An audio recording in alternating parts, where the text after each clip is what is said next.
Doctor Ambedkar की statue of equality के नाम से अमेरिका में लगाई गई।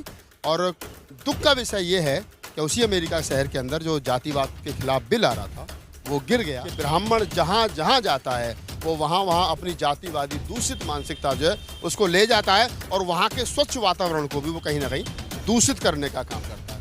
आपको हमारा वीडियो कैसा लगा इसके बारे में अपनी प्रतिक्रिया जरूर दीजिए। मैं फिर ऐसे ही किसी महान शख्सियतों के साथ फिर मिलूंगा। धन्यवाद। मैं राहुल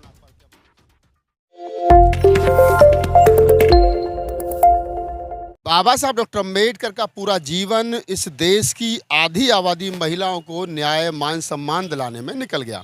लेकिन उसके बाद भी आज आज़ादी के 75 साल के बाद में भारत की महिलाओं को, वो किसी भी समाज की हो, उनको न्याय नहीं मिल पा रहा है। मैं दिल्ली यूनिवर्सिटी में हूँ, प्रोफेसर रितु यहाँ धरने पर बैठी हैं अपनी मांग को लेकर के।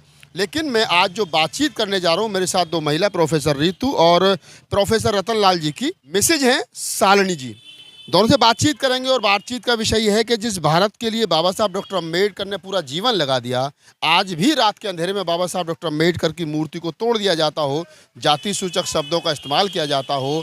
वहीं दूसरी तरफ अमेरिका जैसे विकसित देश में बाबा साहब डॉक्टर अम्बेडकर की विश्व की, भारत के अलावा विश्व की सबसे ऊँची मूर्ति 19 फुट की मूर्ति लगाई जाती हो, तो पूरे विश्व में पर्व का माहौल हो। रितु, कैसे देखते हो बाबा साहब डॉक्टर अम्बेडकर की 19 फुट ऊंची मूर्ति विश्व में अब तक सबसे लंबी ऊंची मूर्ति है? स्टैचू ऑफ इक्वालिटी, ऑब्वियसली हम कैसे देखेंगे, हम तो हैं ही अम्बेडकरवादी।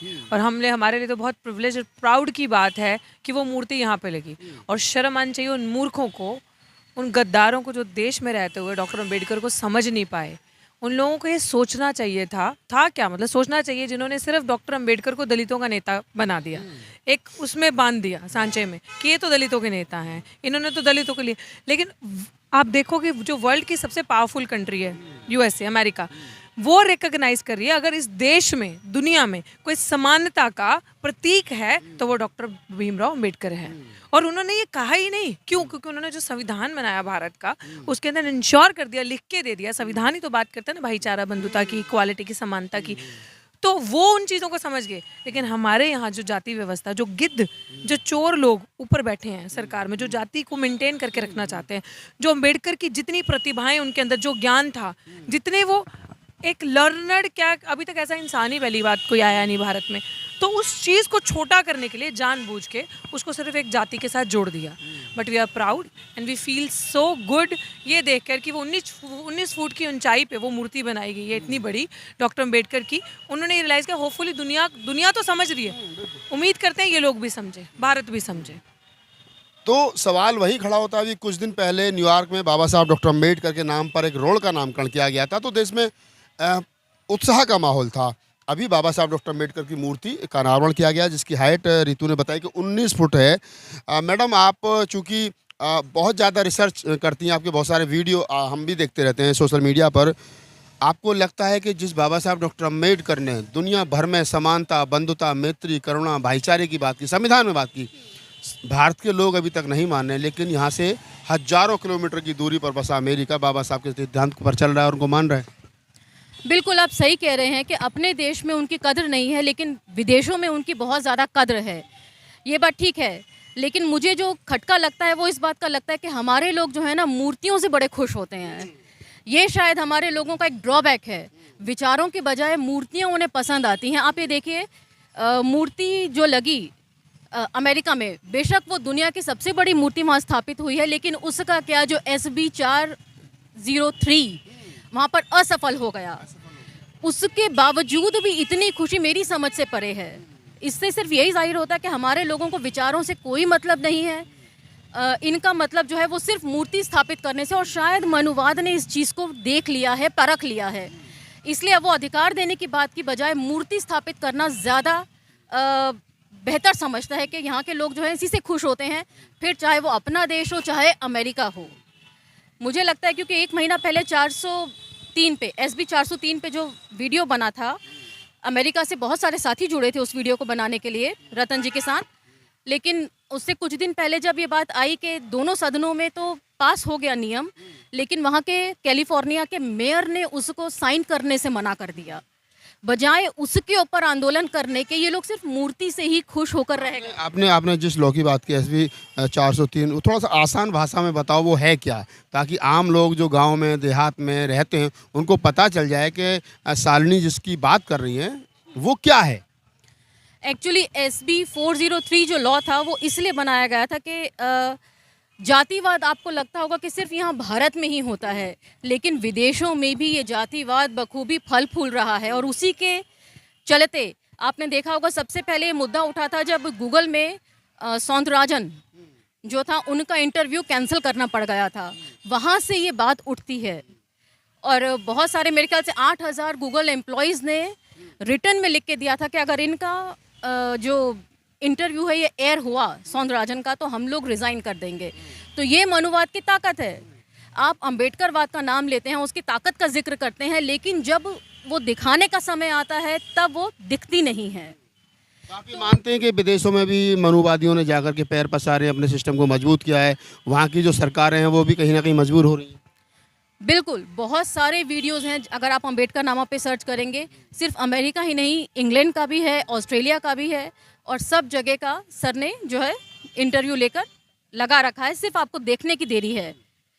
तो क्या क्या क्या क्या लगता है कि जो जातिवाद है, मतलब कहते हैं ना कि ब्राह्मण जहाँ जाएगा ब्राह्मणवाद वहाँ पहुँच जाएगा, जाति को लेकर के जाएगा और वाद को लेकर के जाए। बाबा साहब ने भी कहा है, अगर आपने पढ़ा हो ध्यान से, हिंदू के लिए कहा था कि ये ब्राह्मण मतलब ये एक ऐसे लोग हैं, ये कहीं पे भी जाएंगे, पूरे देश में क्या विदेश में भी ये जाति को साथ लेकर जाएंगे। और ऑटोमेटिकली अगर एक कम्युनिटी है वहाँ पर रह रही है, हिंदू कम्युनिटी है जिनके अंदर ब्राह्मणवाद अगर कूट के भरा हुआ है, या कोई भी मनुवाद किसी के अंदर भी भरा हुआ है, तो वो उस सोसाइटी में चाहे अंग्रेज रह रहे होंगे चाहे कोई रह रहे होंगे, वो पूछेंगे कौन सी कास्ट का है।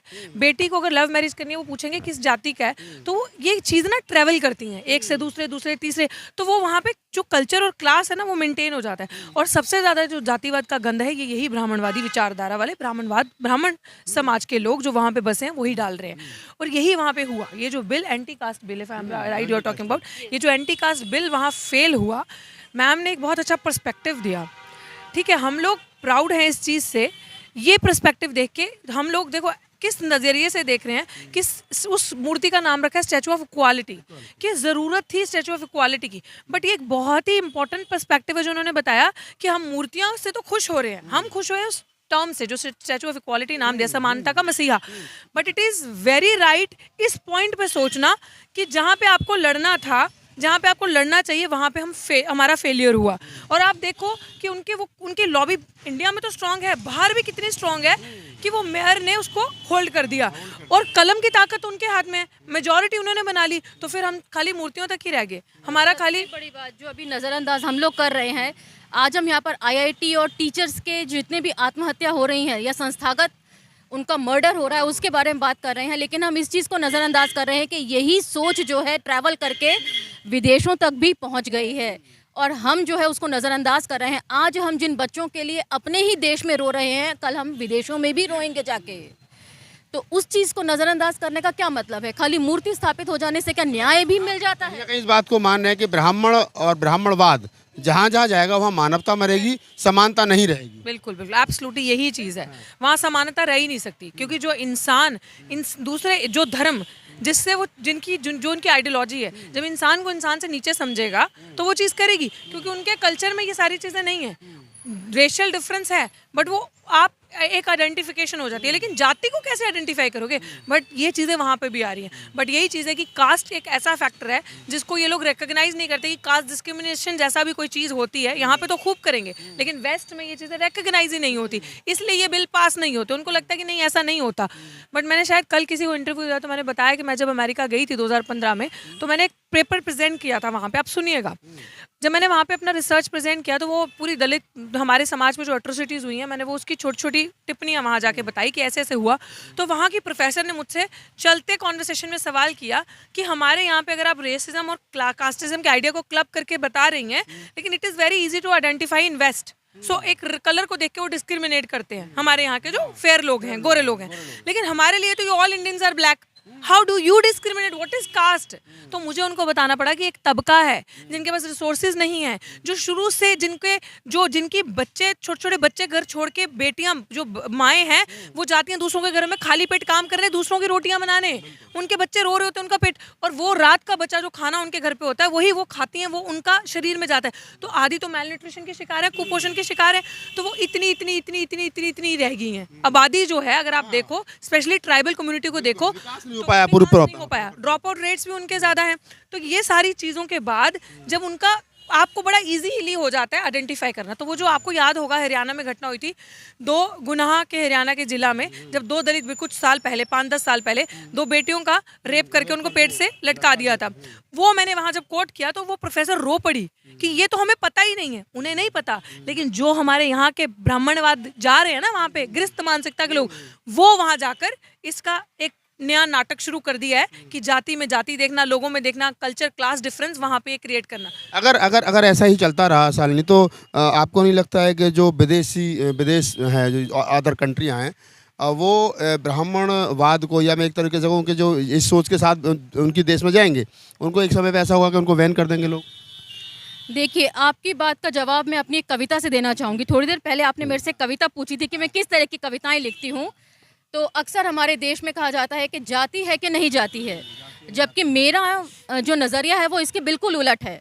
और उसी के ऊपर मैंने कविता लिखी थी जो मैं आपको पढ़ के सुना देती हूँ। कौन कहता है कि जाति है कि नहीं जाति है, ये तो ऑस्ट्रेलिया, अमेरिका, इंग्लैंड सब जगह जाति है। हूँ हिंदू, मुसलमान, पारसी, सिख या ईसाई, कोई जाति की छूत तो सब जगह पाई जाती है। दिमाग के तंतु संग लटक, ये तो बिना पाँव ही सब जगह हो आती है। कौन कहता है कि जाति है कि नहीं जाति है। चलिए, तो ये 2 प्रबुद्ध महिला शालिनी, जिनका परिचय के बारे में बताया। अक्सर आप इनके वीडियो देखते हैं।